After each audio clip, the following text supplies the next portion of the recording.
Hi, I'm James Donlin, and today I'm here with Monique Williamson. So Monique, can you kind of tell me a little bit of your involvement with the SDS, what SDS is, what it stands for? Just kind of give me an overview of you and your role in that organization. Yes, definitely. SDS is a student organization here on campus that is dedicated to creating social change on campus as well as in our communities. We launch campaigns to protect the marginalized people, such as a campaign we launched last year for undocumented students, and to make sure they were safe with the upcoming administration and the changes in all of the laws in regards to their schooling, in regards to their citizenship, and so on and so forth. So that's pretty much what we do. I'm one of the organizers in SDS. We operate with democratic centralism, so no one is above anyone, and we all vote on things before we do them. So. Cool. Are you affiliated with an on-campus group or organization? Like, are you underneath someone? Do you get funding from someplace? Or are you like independent? Oh, we're just pretty independent. Okay. So I would, call it grassroots in a sense too. So like any money that we have, we raise ourselves, whether it be through the sale of T-shirts, whether it be through asking like a family or friend or grandma, hey, can I have 25 bucks, so on and so forth. So. Awesome. So can you take me through a little bit of the background for yesterday's rally, what the purpose was, the intention, and sort of the organization of it? Yes, definitely. The rally yesterday was to stand in solidarity with players like Leonard Fournette, Jalen Ramsey, and Colin Kaepernick, who decided to take a knee during the national anthem to protest police brutality and pretty much like oppression that marginalized communities have faced. So we thought that while this issue is very important and in the limelight, we thought it was very important to stand in solidarity and show the players and show the students that, hey, we're here, we're not going anywhere, we think that what they're doing is great, and we're here to stand in solidarity with them. We planned the rally. It took about 3 weeks for us to plan the rally, and we organized a list of speakers. We had speakers from the University Disability Activist Club here, which is run by phenomenal women and men that are advocating social change and like making the campus more accessible for people with disabilities, as well as the Black Student Union. We had 2 speakers from their organization and various other community organizations as well. We had about 120 people show up at yesterday's rally. It was very organized.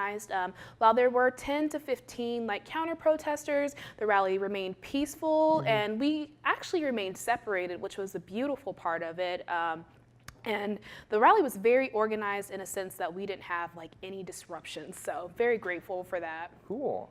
So if you could sort of, the purpose of this rally, you wanted to bring awareness, you wanted to bring... We wanted to bring awareness as well as galvanize the student population here at UNF to join our club. For example, last year I wasn't really that active in SDS. I came out to some of the events. So now here I am a year later organizing events, and the last year's BLM rally was that for me. It galvanized me into wanting to create social change. It galvanized me to want to be there and advocate for marginalized people. And it was just really exciting to see that there were so many progressive people on this campus and so many people willing to work together to advocate for social change. Awesome. Now I want to get into a little bit of the video. Can you take me through a timeline of your experience when you first saw the video, what your first reactions were, and some sort of follow-up to those reactions? Definitely. So after the rally, everything was dispersed and we were listening to Beyonce, packing up, eating candy, and celebrating the success.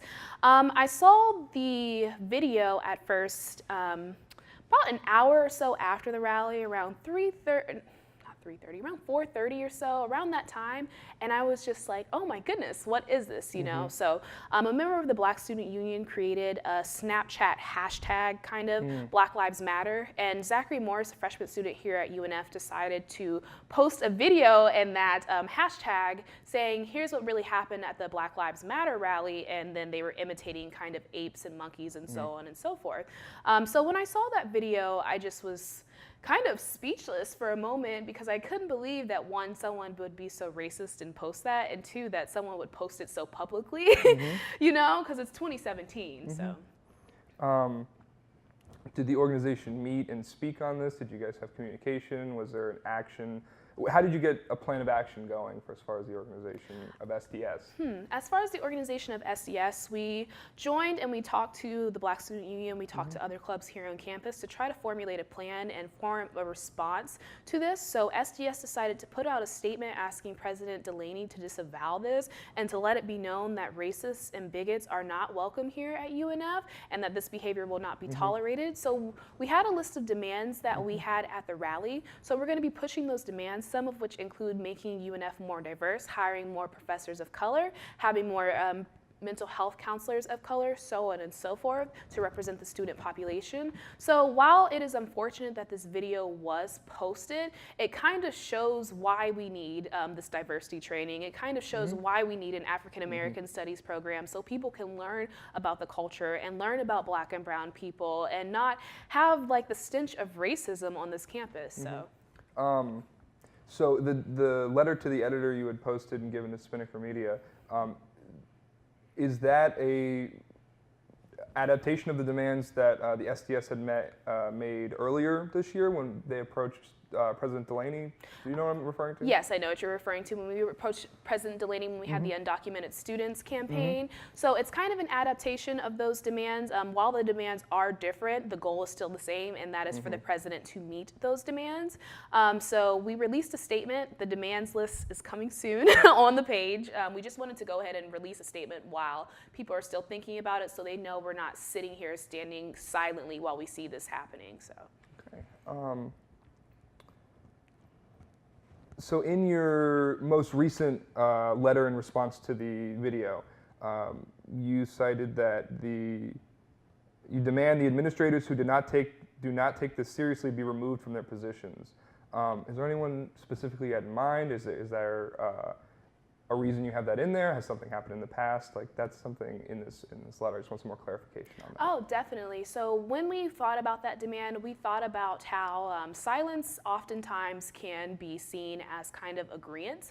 So we don't want the university professors here at a campus that is trying to make strides to improve diversity to stand silently while this happens. So we are encouraging professors to totally disavow this, and if they don't disavow it, it's agreement. Silence is agreement. And MLK has quotes about that. Malcolm X has quotes about that. Pretty much every Black revolutionary leader, every brown revolutionary leader, even white revolutionary leaders have quotes about how silence is violence and how silence is agreement. So.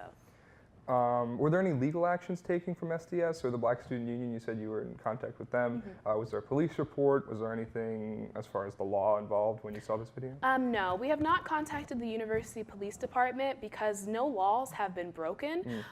You can even cite free speech if you would like to cite that. So because of that, we don't understand why we should contact the University Police Department since they are here to for order and they're here for people that break the law and so on and so forth, and no laws have been broken. It's just a show of disgusting, racist, and vile behavior, which goes against the university's core values. So. How did you feel when you saw the video, personally? Personally, I felt sad, but I wasn't surprised at all whatsoever. I mean, we've had numerous times where fraternities will come on our page and troll us and threaten to shoot us if we have protests and so on and so forth. So while it was saddening that we have to, see people with these attitudes in 2017, it wasn't necessarily surprising. So that's pretty much where I was at that point, how I felt. What do you want to see from the university administration? What action do you want to see being taken, and then what sort of reaction would you have if no action is taken? Awesome. So the action that I would love to be taken is we would like to meet with Delaney, SDS, as well as the Black Student Union, go over our list of demands. We would like our list of demands to be met. One in particular is having an African American Studies department dedicated to African American studies, whether it be the diaspora, or whether it just be Black studies in general. In addition to that, we would like to see more mental health counselors of color being hired, as well as an actual effort to create and sponsor diversity and to create and sponsor inclusion and a safe area for students of color to attend the school. We also hope that President Delaney will disavow the student, as well as take disciplinary action against the student, whether it be through suspending him and reprimanding him in some type of way, to let him know, all the students in that video, actually, because it wasn't just Zachary Morse. It was other students as well who we have been unable to identify as of now. I think people are working on that, you know, probably as we speak, because it's had about like 2,000 now shares, retweets, so on and so forth. Zachary's deleted all forms of social media, so it's spreading like wildfire, thankfully. So we want to see the university do that and stand with students of color and stand with students in general and let them know that this type of behavior won't be tolerated. If no action is taken, then we'll have to mobilize as students and put pressure on the administration, whether it be through sit-ins, whether it be through flyering, whether it be through other various forms of direct action, peaceful direct action. That's what's going to happen, and it's unfortunate, but I don't think we'll have a problem with Delaney like meeting our demands and with Delaney like wanting to create more diversity and wanting to create a safer space for students of color. So, has the organization had a good relationship with Delaney in the past?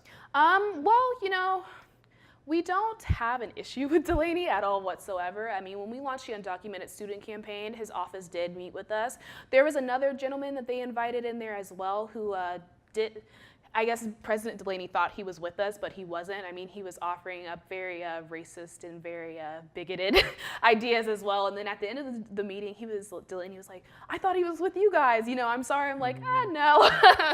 So as far as our relationship, he was willing to meet with us at that time. We're hoping that he's still willing to meet with us at this time as well. And his office did send out a statement in regards to undocumented students and letting them know the resources that were available to them on campus, so on and so forth. So while I wouldn't necessarily call them, like, we're not buddy-buddy at all whatsoever, but we think that he should and will be open to speaking with us. So. Cool. How do you feel about the social media reactions to this story? Wow. So the social media reactions I've seen it kind of on both sides in a sense. I've seen mostly people have given us a ton of support. I've had my Facebook messages being blown up with people saying, I've emailed the school, I've called the school, I'm not letting this stand, this is not okay. Some people saying, I attended the school back in '95, it was just as racist as, it is now, I'm sorry you have to deal with that. I've had people's parents message me and say, I'm writing strongly worded emails, so on and so forth, and people just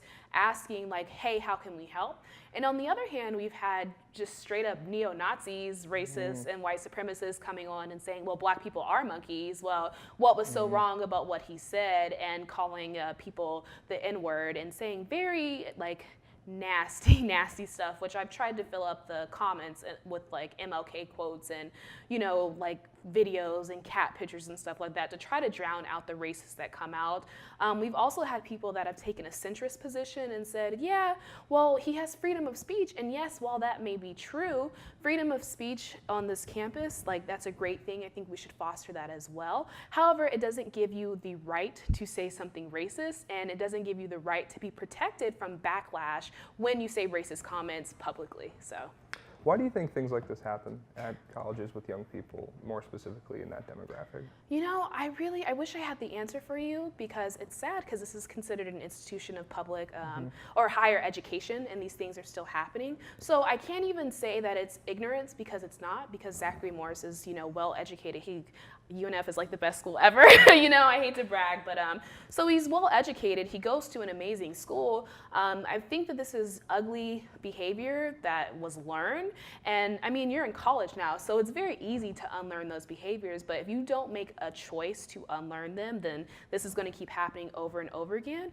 I also see it with people thinking that we live in a post-racial society, so on and so forth, because of the election of Obama. But that's not true. And you see that with like numerous cases kind of like this, where people can still be racist and still go to college. So I don't think it's ignorance necessarily. I think it's just kind of you're in a set mind, you think this about someone, and you don't feel the need to like combat those negative behaviors. So. If you could speak with the people in the video or the person recording the video, would you, and what would you say?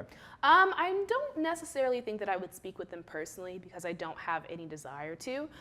With racism, like sometimes you have to combat like the systems of racism, and you have to combat systems of white supremacy, as well as individual aspects, but I'm not really interested in speaking with him. I don't think that a debate or like anything is going to help, unfortunately. Like, I mean, there's like debates all over the world, and you can think of like the civil rights movement. That wasn't something that was like won over through debate. That was something won over through mass mobilization and combating systems of racism as a whole. But if I could speak with them, I would say, you know, hey, this behavior was unacceptable. I'm not sure who raised you to think that it was okay, but it's very unfortunate. I would also give them a list of books to read and tell them, hey, you know, you need to educate yourself. I know you know what you're saying is wrong, but you need to educate yourself in regards to white supremacy. You need to educate yourself in regards to like not being racist. I hate, you know, for lack of a better term. And that's pretty much all I would say to them as well. Well, I would also tell them to come out to our SDS meetings and like learn stuff. So yes. Is there information you would want students to know about SDS, how to get involved, where the meetings are, when they're held? Oh, definitely. So SDS, we have meetings every other week.